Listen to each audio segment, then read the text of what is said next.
Hi, everyone. My name is Lauren. This is going to be my first YouTube video. I don't really have a plan here.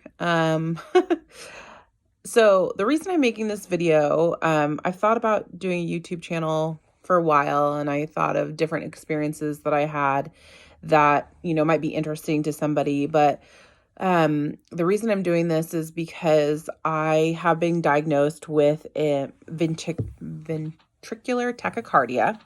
And I don't know that this is all that I'm going to be talking about, but I just wanted to share my journey because um, there's not a ton of videos out there, and I everyone that's out there on it, I watch and I'm so appreciative of that. I really wanted to share my experience and share kind of what I'm going through and kind of some of what I know and a lot of what I don't know and what I learn along the way, and um,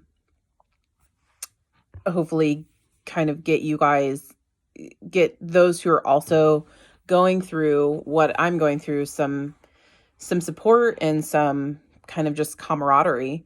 So I was diagnosed with VT back in 2015. I remember being at a New Year's Eve party and feeling this whooshing feeling in my chest and not knowing what that was.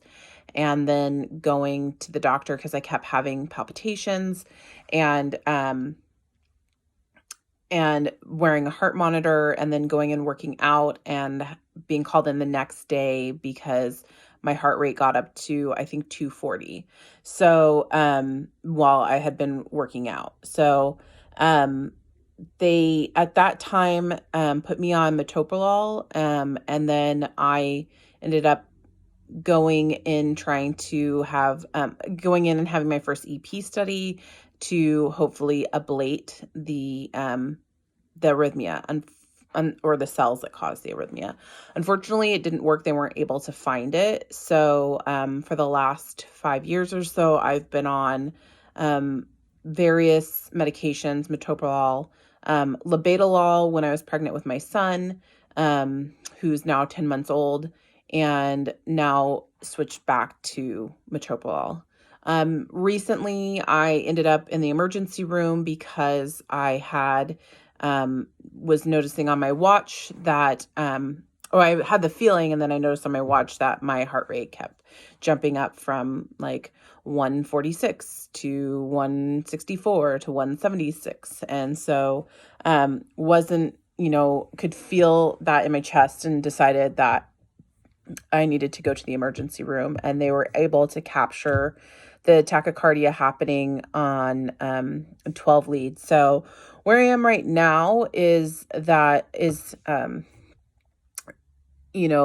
going through meeting with another EP doctor, kind of assessing the situation. For my situation, for my specifics, I don't have anything structurally wrong with my heart. I don't have any structural heart disease or any type of heart failure. They think this is purely electrical. They did say that they think it's outflow VT, which I guess there's a difference, and I don't really know what the difference is. But it's something where it could be still tricky to find the cells that are causing it. The hope is that with more information, my EP doctor will be able to, recreate a situation where it could happen so that I can possibly get it ablated. So unfortunately, obviously, because of the coronavirus and because of COVID-19, everything where I am in Washington State is it's considered elective still at this point because it's managed with medication, but having a 10-month-old, it just makes it really difficult to want to to not want to get this. Like, it makes it just difficult to really foresee, it just makes it emotionally hard to see, to know what's going to happen in the future. So I've been watching a ton of videos, doing a lot of research, trying not to do too much Googling, because I can kind of get on a rabbit trail and get scared. But just trying to relate to people out there who are going through this, because it can feel very lonely.